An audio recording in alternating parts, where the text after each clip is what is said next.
Nobody tells you that walking out the door doesn't mean that you've walked out of the hole. I left the marriage. I did not leave the hole. So, after you leave a marriage or a relationship, people expect that the story is over, but it isn't. The marriage ends, but the patterns really, honestly, they don't get the memo. You still have these recurring thoughts. You're second guessing what you say, how you say it. Your body is still bracing for that thing that isn't actually there anymore. So it's this weird in between where you know you're safer than you were, but you still aren't living at peace because that hole isn't about them anymore. Now the hole is the version of you that they built, but you're still living inside it even after they're gone. So healing after the breaking of a marriage isn't a moment. It's actually like this hole that you've climbed into slowly and repeatedly, and sometimes while still falling back in.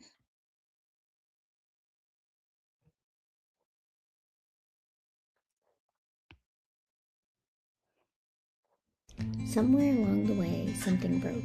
A relationship, a belief, a version of yourself you learned to survive as. And no one really tells you what comes after that. This is After the Breaking, stories of what we rebuild after life breaks us. Because healing isn't about becoming someone new. It's about returning to who you were before the world told you who to be.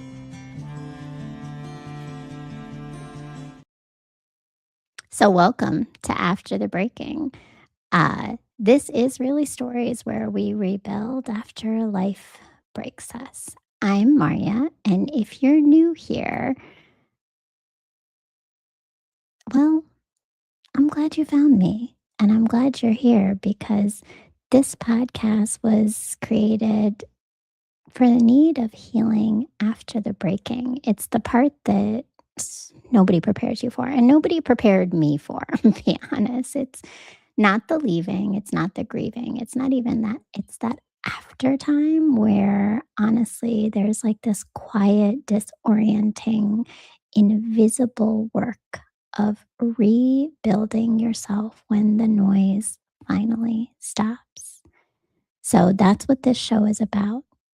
And the show and everything I do, the work I do to support women through coaching, the courses I created, the shows that I have called Pain to Power, which is my produced show, also on this network, all of them are rooted in one foundational belief.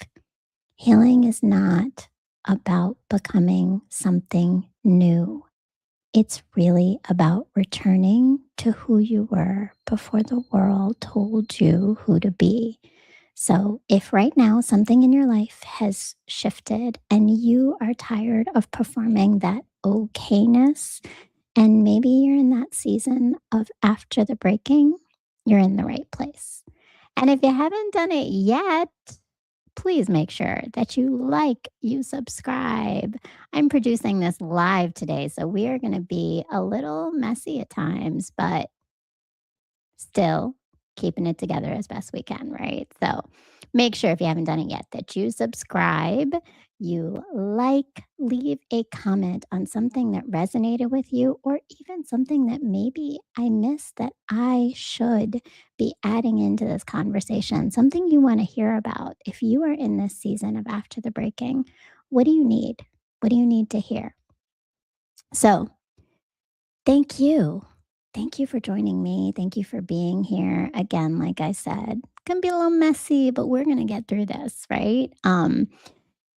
So first off, um, this particular episode is because I feel like I need an origin story. Like a superhero.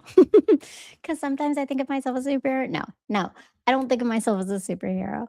Sometimes I think we often, and this is why I created the show Pain to Power, which is my talk show where I interview people, is that we see the end result of people, but we don't understand what they went through to get there. Um, and so there's this parable I heard recently, and I want to share it with you. There was a man, and he was walking in this dark alley one night, and he fell into a hole. And so he spent a couple days just like depressed and sad and crying in this hole alone. And then someone walked by and he heard the footsteps and he called out to the guy who walked by. And the guy was like, "Oh, hey, uh, I'm here." And he was like, "I'm here. I'm stuck in the hole. Can you help me?" And the guy writes him a note and throws the note in. And he says, and then he reads the note. The guy in the hole, he reads the note. And the note says, um, "When you get out, I'm a doctor. Come see me. I can help you with anything that might be hurt while you were in there." And then the guy walks away. So the guy's still stuck in the hole. And he's waiting and he's waiting and he's still upset and he's depressed. And he's like, "How am I ever going to get out of this hole? Like, I'm stuck here." And then he hears some more footsteps and another guy walks by. And this guy walks by and he calls out and he's like, "Hey, I'm stuck in the hole. Can you help me? What can you do? I just need some help." And uh, the guy writes a note and throws it in. And it's like, "Oh, I'm a lawyer. If you want to sue the people that got you stuck in this hole, be sure when you get out to come and let me know and I can help you out." So he's like, "What am I do with this? What am I do with this? I'm in the hole." Right? I'm in the hole. Can't go to a lawyer right now. I don't have a doctor right now. I'm in the hole. So he's waiting and he's waiting and he's waiting. And then he hears some more footsteps and he calls out again. And he's like, "I need some help. Can you come help me? I'm stuck in the hole." And this guy looks down and then jumps in the hole. And the guy's like, "What kind of help is this? Now we're both stuck in the hole." Like, right? That wasn't what I asked. I need your help. And the guy looks at him and he goes, "I know, but I've been in this hole before and I know the way out." That's my origin story, friends. I know the way out. I've been in the hole. Everything that I have created through Brown Girl Interrupting, this show after the breaking, is because I have been in the hole. And now I'm here trying to help all the people who also are in that hole get out. And this all connects back to this idea that I often talk about on my show, but it's a lot of times we have this thing which is like power over. We think about power. This is power with. And the idea of power with is that I am going to sit with you in this hole because I've been here and I know what it feels like. And I'm not telling people how they can fix their life. I'm reminding you that you've got all the tools inside you already. They've just been buried under messages of harm, under someone who maybe told you you weren't worth it, who told you you weren't enough, right? So that's why after the breaking was starting, it's because I've been in this hole and I want to give women and men and anybody who is in the hole the tools to get out sooner and quicker than I did. So that's why I do the work I do. But I also want to talk to you a little bit about some of the things that I've gone through to get here, right? So my origin story really, okay, I'm going to start with this. I write. I'm a writer, and oh, we have a chat, but I don't know if anybody's in there. And really, the whole idea is that I write about the healing, and I started this writing in 2020. That was my origin story too. As I started in 2020, when many of us start things or started things, was because right where we realize something's needs to happen. We're sitting by ourselves in the silence, right? And so I was sitting by myself in the silence, and it was after the breaking. I had left my marriage. I had thought I was healed and good to go. And I even, after 6 months after leaving, started dating. And what started to come up was all those broken parts of me. The part that was struggling in parenting, the part that was not sure who I was. So I was still showing up in relationships, trying to please, appeasing, and losing myself and losing my boundaries I should have had because I didn't know myself and I didn't do the work. I was still stuck in the hole, but didn't even realize it until my life started to give me all the messages that I was there. And all this, um, it started from obviously, right, the 17 years of the marriage that I was in. That was kind of the catalyst of being in the hole and not having the tools. So I like to after the breaking share some of the writing that I do because my writing is part of also when the healing that I started in 2020 as Brown Girl Interrupting and creating a blog, which originally I just shared with about 5 friends and said, "Hey, look, I started writing." And it was inspired by someone that at the time I was dating and he was a writer and I was looking at his writing and helping him edit stuff and I kind of realized that, oh, I could write and maybe it would help me. And then I started. I discovered or I created Brown Girl Interrupting, which is all the pieces of me. I am a brown woman, which means I'm a daughter of immigrants from Pakistan and Bangladesh. And I grew up in America. So I've always been balancing what it is to be brown. And that comes into my healing, just like it does with you. We don't check our identity at the door when we go to work. We don't check our identity at the door in relationships. And we definitely do not check our identity at the door when we are healing and discovering some of those foundational patterns we've adopted and the foundational beliefs that we have that have been buried beneath what other people have told us. So, being brown is part of who I am. It runs in my blood, it's my skin, it's my features, but it's also what I believe and why I believe it. It's how I move as a mother. It's what's important to me in a marriage or relationship. So, brownness is important. And then I'm a girl, self explanatory, right?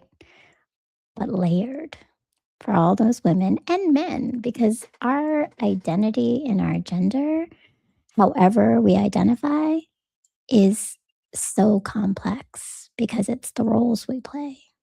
I'm a mother, I'm a sister, I'm a daughter. I was once a wife, and sometimes I've been a girlfriend. All of those are patterns, are beliefs, are behaviors that I adopted. And then I am an interrupter. So, interrupting is what I do. And if you've ever worked with me in any capacity, whether it is professionally in my day job or it is in the uh, production and this new version of Brown Girl Interrupting with my business, all of it. If you've ever worked with me, if you've even been in space with me as a friend or family member, you know I interrupt. I rarely stay quiet. I ask a lot of questions. I look at all the nuances and the complexities of things and analyze them. I'm an overthinker and an interrupter. And so that is part of who I am. And again, if you're just joining me here or on my live TikTok, which I've got my friends over here, right, on my live TikTok or on Substack Live or on Facebook or on YouTube, wherever you are watching this on LinkedIn, make sure that you subscribe, that you like, you comment, and you hit the bell so that you get these notifications when I go live for different shows. All right. So, friends, why did I start all of this? Because I was in a marriage. And here's the thing about marriage that I have learned over this time is that a marriage never ends in just a moment. It takes many, many, many moments and shifts of your mind for you to finally make the decision to walk away from something, even if it's harmful, especially sometimes when it's harmful, because it's hard and it takes a lot of different moments. So I wrote this piece called A Million Moments, and it is so it's a combination of two things. It's me writing because I'm a writer, but it's also the actual real notes that were on my cell phone. They're on my cell phone for almost 12 years that I would capture in the moments and the evenings of the quiet of my marriage when I didn't have any other place to put the feelings and emotions I was having. And this is the just the excerpts. This is what I wrote. I took them from my notes and I put them into this piece called A Million Moments. And I was writing it to survive, I'll be honest, quietly, right? Survive quietly without rocking the boat, without showing anyone the pain, without speaking out, which is often what we do. And then as I looked back on it, when I wrote this piece, A Million Moments, I realized that it was the story of the dissolution of a marriage from beginning to end. So, first, go back to Substack, read the whole post, but I'm going to read just a tiny bit from you, for you, because I really didn't have any idea of what the impact would be, but it's been an impact. In fact, after I published this, one of the people who follows me on Substack sent me a text, and I was floored because she said, "You have written my story, and the words are exactly what I was feeling and what I had experienced." So here's where we start, right? March 13th, 2013. These are again notes directly from my phone that I captured because it was the only way I could survive. You believe I am selfish for working, studying, for not giving in to your whim for intimacy, wanting to be happy, wanting to spend time with friends, spending money on things that I want, making myself happy because no one else will. It's okay to be selfish. That's what it is. While I still take care of, love, support, guide, teach, and spend time with the boys, I should love myself enough to make my life better, enhance my mind, and enjoy myself. It's too short not to. I knew things, just like we all at times know things. I felt there was something that was not right, but I stayed. So that was March. This one's August 2nd, 2013. I am committed to us and can't envision my daily life without you. Those are in quotes. How? I'm merely a body that lives in this house, not someone who is acknowledged and given affection or even appreciated. I am committed to us and can't envision my daily life without you. What do you envision? Does it match with what I envision? If not, that is the message that we can't do this anymore. This was slowly becoming the message of life that I wasn't where I was meant to be. And I felt the discomfort, which a lot of us do, but We don't move because we weren't meant to. And when I look back on my life and my origin story, I wasn't meant to because at that time in 2013, I had not had one of the key catalysts of my life that changed everything, which is my daughter. I was a mother of three boys for 16 years, but in 2016, I was now the mother of a girl. And that was the moment when I knew I could no longer stay in that marriage. So here's the next excerpt. It's from July 29th, 2018. The first day of the rest of my life, a book has closed, and now I'm rewriting a new one where the central character is no longer someone else. I've been given a gift to be born again and frame the narrative of my second life.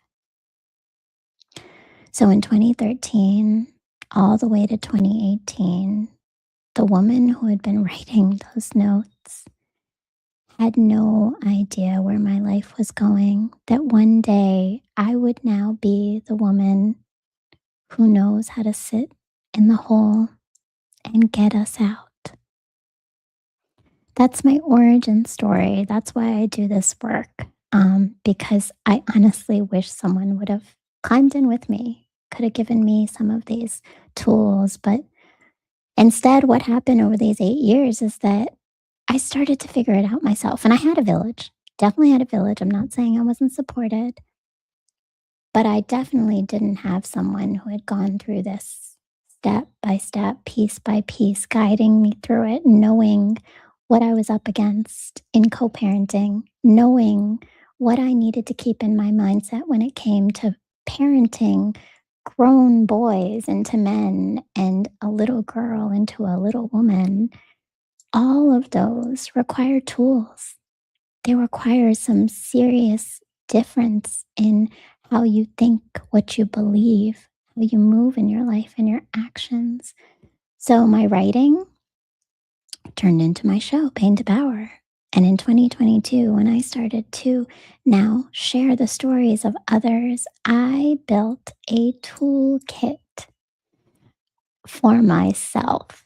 And for the last 5 years, it has helped me to find my way out of the hole and build my own toolkit for others. This year, or really last September, I launched a course called Empowerment Unlocked. And in that course, I take a framework that I have been building through my experiential knowledge of healing from emotional abuse and co parenting with emotional abuse and parenting and just discovering myself through dating and relationships and all the pieces of me. And this framework is all about how we return to come home to ourselves. Because, as I said, the foundation of my work and this show, After the Breaking, is that healing is not about becoming someone new. It's uncovering the person you were before you were told who to be. That beautiful shining light that was dimmed by someone's discomfort or ego. That strong person, woman, man, whoever you are, that knew what was important to you, what you wanted a family to look like, what you wanted love to feel like. All of that exists still. And if you're here with me after the breaking, I can help you continue to get back to that and live in your truth and authenticity. So, return is my framework where we remember those patterns, we examine them. Oh, you know what? Hey, friends, I can actually show you exactly what we're talking about here. here it is. This is it. This is the framework. And I know TikTok friends, you can't see it, but if you go to YouTube, you'll see it. It's right there. We remember who we are. We examine our patterns. We transform them because it starts with your mindset shifts. Your body and your behaviors never change if your beliefs are still staying in the same place. Your beliefs about yourself and your worth, your beliefs about what it is to be a parent, your beliefs about relationships and what they're supposed to be, your beliefs about your own roles in your life, all of that. We have to examine it and we have to transform those mindsets. And then we unlearn our patterns. Those are behaviors to finally reclaim who you truly are, that truth of you without the baggage, without other people's expectations, living free and at peace, finding your way out of the hole. And then we nurture because all of this doesn't just change because you figured out some tools once. Life's going to hit you again. Oh, man, life's going to hit you again, friends. It's hit me like 101 bazillion times. I can't even count how many times in the last 8 years something has come and hit me. And it's from all different directions. But I figured out the tools. And the nurture part is to give myself grace to fall sometimes again and then stand right back up every time a little bit faster than I did before. And nurturing the joy, because joy is how we continue to heal. Smiling, laughing, dancing, singing, doing activities and moving, all of it is part of healing. So, this is the framework I created. This is the work that I do. After the Breaking is a show where I break down and make the invisible patterns that we've held on to visible. And Empowerment Unlocked is the 5-week a 5-week course that I developed to help to guide us in examining some of those patterns and building a safe community and connections to be able to start unlearning them and reclaiming our true selves. And finally, if you want to go even deeper and get to the real work, I coach you one-on-one. All of this is connected on my link tree below. And if you haven't done it yet, make sure that you subscribe, you follow, you like, because here I am. I'm here ready to be in the hole with you because I know how to get out. And follow me. Make sure you subscribe, you like. Here we go. I'm going to show it to you once again. There you go, friends. Subscribe, like, comment, leave a comment. It is free. It is free. Like, you don't take more than a few seconds to just write some words down and tell me, how did this resonate with you? What did you hear that I hit the mark on? And maybe I need some guidance. What else do I need to know? What else do we need to talk about? What else do you want to hear about this season of After the Breaking? Follow me on Substack, where you'll see my writing, on TikTok, where you'll see some of my posts and guidance and just fun stuff because I'm all over social media, on Instagram, on Facebook, I'm on LinkedIn, and I am here with you for us to find the power with and get out of the hole. So thank you for joining me today, and continue to heal, continue to find your power, continue to find the tools, and join me as I'm doing the same. Peace, love, and light.